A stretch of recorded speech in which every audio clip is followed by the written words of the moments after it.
This is going to save you a lot of time and stress and annoyance, if I'm honest, when it comes to the rest of your planning process. Hey guys, welcome back to my channel. My name is India and I'm an event planner with years of experience, and I am so excited to continue on in my wedding coordinator series.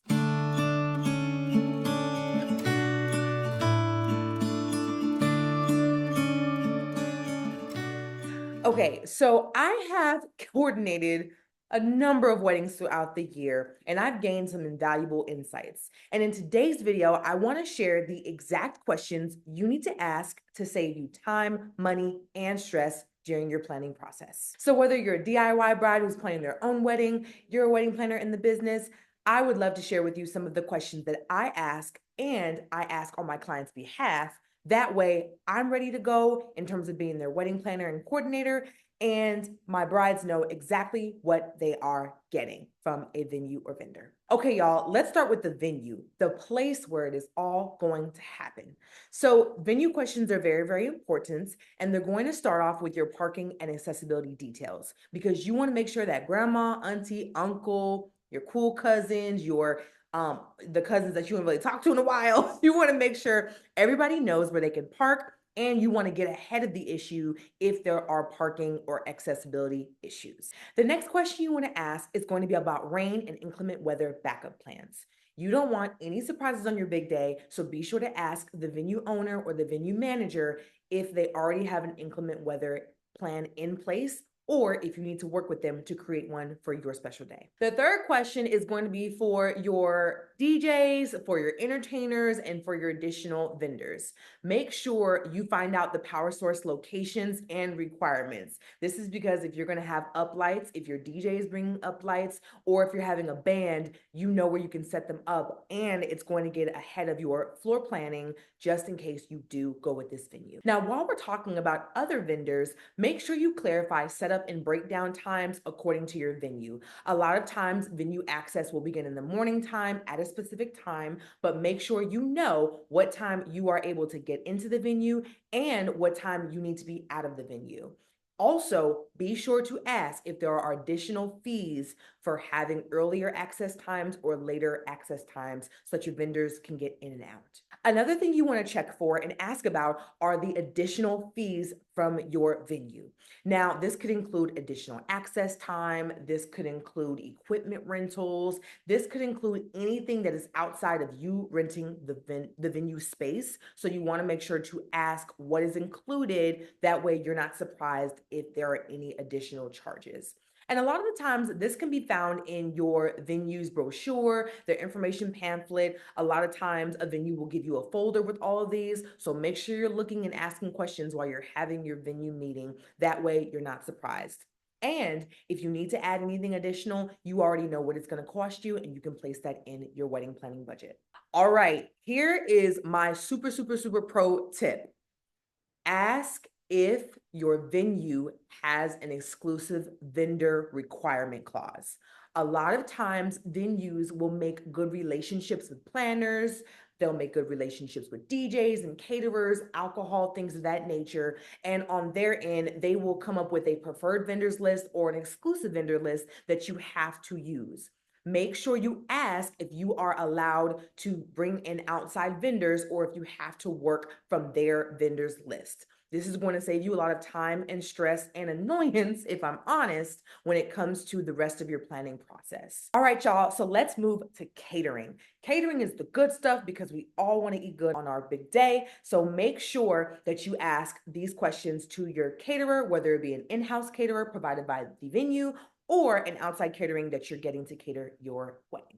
All right, y'all. So the first thing to ask your catering staff is ask about the staff to guest ratio. This is really important because you want to make sure you have enough staff to serve your guests efficiently. Now, a lot of times you'll see the staff to guest ratio played out in food stations, past appetizers, a buffet dinner or a buffet meal, if you will, or a plated dinner or meal. You just want to make sure that you have enough staffing. That way, if you need to hire additional staff, you already know the staff that the caterer is providing. The second thing you're going to ask your caterer for is a timeline of food service. This is going to help coordinate the day. especially because you'll normally have a cocktail hour, which will feature appetizers or light bites. And then you'll also have dinner service, as well as your cake cutting service or sweets or desserts or something of that nature. And if you're having a longer reception, you might want to consider late night snacks. So make sure to ask your caterer what a timeline of food service looks like. That way, you know, along with the rest of the reception programming, when your food is going to come out to your guests. The third thing to ask your catering staff is going to be how they handle dietary restrictions. I tend to get a lot of clients who have nut allergies, they are vegan vegetarian, or they have halal requirements. So make sure you get ahead of that and ask your caterer if that's something they can provide.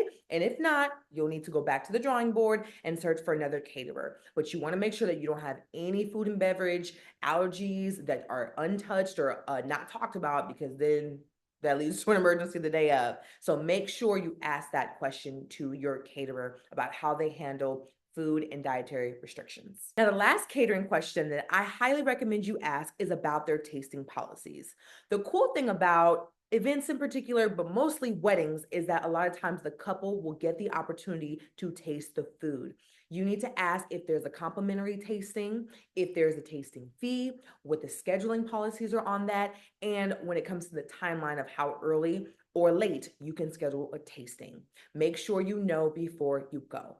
And if your caterer doesn't offer a tasting, I would kind of mark that as a red flag. So make sure that your caterer can allow you to taste the food that you want to serve your guests. All right, y'all, let's move on to one of my favorite vendors, photographers and videographers, because they're the ones that capture the day and that make sure that those memories are placed in everyone's hearts after the wedding. So the first thing that you want to talk about with your photographer or videographer, or both if you hire them too, is going to be your shot list requirement. You want to make sure that they're capturing the day that you want in the style of photography that you want.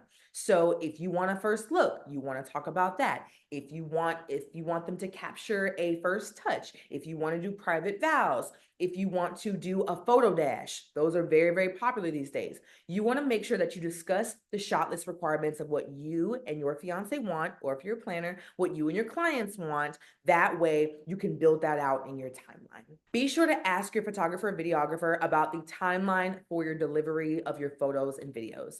Average time that I've seen is about 6 to 8 weeks, but if they do have a rush fee that you can pay them in order to get your photos and videos back quicker, ask about that. Ask about if you get sneak peeks included in this timeline, things of that nature. That way you can know when you can expect your photos and videos back. Now, the third thing that I would ask a photographer or videographer is about a second shooter. So a second shooter is an additional photographer, assistant photographer or videographer that your photo video person will have them, just to make sure that you have more coverage. If I were you, I would invest in the second shooter, because that means you have two people covering your day's activities and nothing gets missed. And the last thing I would ask is about their backup equipment. You want to make sure you hire a professional photographer or videographer that is going to be prepared for any and everything that will come on the day. So if they have a backup camera, backup batteries, you just want to make sure that you have the assurance you need so that there's no malfunctions that would spoil the day. All right, y'all, let's talk about my next favorite vendor, the DJ or the entertainment, because you want to keep the party pumping and jumping. And also you want to create the mood as soon as your guest and you walk into your experience. So here are the questions I would ask a DJ, a band, an MC, all of the following. Okay, so the first thing you'll want to ask your DJ or entertainer is, how long are they going to perform? Whether you have a DJ, a violinist, a string quartet, a band, whatever have you, their setup time and their performer time needs to be clearly defined. That way you know how to build out the timeline and you know how long you're getting that service for. The second question you want to ask, and this is specifically for my DJs out there, when you are meeting with DJs and vetting them, you need to ask them about music library access, because you want them to play the songs that you want to hear. So you want to make sure that they have either a client portal or a place place that you as the client or as the planner can place those songs that you know you want to hear. The third thing you want to ask specifically to DJs or to your band director is, do they MC as well? Remember that you've got to keep the flow going and you've got to let your guests know what's coming next and what's happening throughout the cocktail hour and the reception. So make sure you ask your DJ or your band director if they are going to MC the wedding as well. If they are, yay, that's great. If they're not, you have to consider getting a wedding MC. And last but not least, and this is actually just a pro tip that I have, and it'll be on you, whether you're the bride or you're the planner or coordinator, make sure that you ask the venue about the sound ordinance. That way you don't have any problems with local noise restrictions depending on your venue type, and you know what time things can start and end. All right, you guys, so the last thing I want to talk about is actually pertaining to all of your vendors, everybody you hire for your big day. These are just some common things that I've seen that I believe you need to know. Number one, make sure you check your event insurance requirements. Make sure that each of your vendors has insurance. That way you don't have to purchase insurance for them. Number two, this should be obvious, but just double check it. Make sure you read every single vendor and venue contract before you sign, because you want to know what you're getting into for your big day, and you want to know again what the venue and the vendors will provide and what they won't. That way you can plan accordingly. Speaking of contracts, make sure you know and understand your venue and vendors cancellation policies. Life happens, we know this, and as a planner, you have to be ready for those cancellation policies and the fees that are associated with that. A lot of times this will already be outlined in their contract. Just make sure you highlight that, whether digitally or in paper, on paper that is. Make sure you understand and know the cancellation policies of each and every one of your vendors. And last but not least, make sure you know your payment deadlines for all of your venues and vendors. Make sure that you know when you need to pay them. That way everything is scheduled, everything is on time, and you know according to your budget who needs to be paid, when they need to be paid, and how they want to receive payment. Make sure you do that, because the fine print will cost you every single time. All right, y'all, so we covered the essential questions for venue, caterer, photographers, DJ, and some general red flags to watch out for. I hope you found this video helpful. If you do, give me a thumbs up and make sure you subscribe to my channel for more event planner content. And as always, thank you for watching, and I'll see y'all in the next video. Bye. Had me in your possession, had you swimming inside